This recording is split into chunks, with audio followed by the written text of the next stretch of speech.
Kamran Rzayev kafa açmaq üçün bankdan 30.000 manat kredit götürür. Əvəzində isə mənzilini girov qoyur. 3 aydan sonra isə işlərinin heç də yaxşı getmədiyini görür.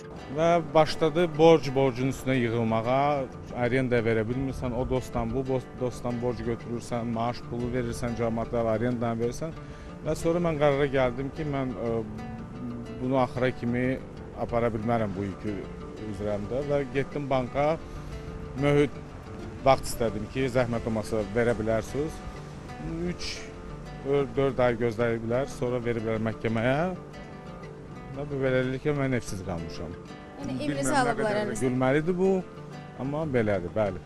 Lakin uğurlu gələcək düşünərək bu cür acınacaqlı vəziyyətə düşən təkcə qəhrəmanımız deyil. Əmlak Məsələləri Dövlət Komitəsinin məlumatına görə bu ilin ilk 6 ayında Azərbaycanda bank əməliyyatları məqsədi ilə 19.534 daşınmaz əmlak girov qoyulub. Əmlakını girov qoyan vətəndaşların əksəriyyəti də sonradan iflasa uğrayaraq onların müsadirə edilməsi faktı ilə rastlaşıblar. Bəs bu cür negativ hallarla rastlaşmamaq üçün böyük həcmdə kredit götürüldüyü zaman vətəndaşlar nəyə diqqət yetirməlidirlər? İqtisadçı ekspert Rəşad Həsənovun sözlərinə görə biznes eşqində olan vətəndaşlar adətən kredit şərtlərinə lazımi əhəmiyyət vermirlər. Lakin bu halda kredit müqaviləsinə ciddi diqqət yetirilməlidir. Xüsusilə də əmlakın düzgün qiymətləndirilməsi amilinə.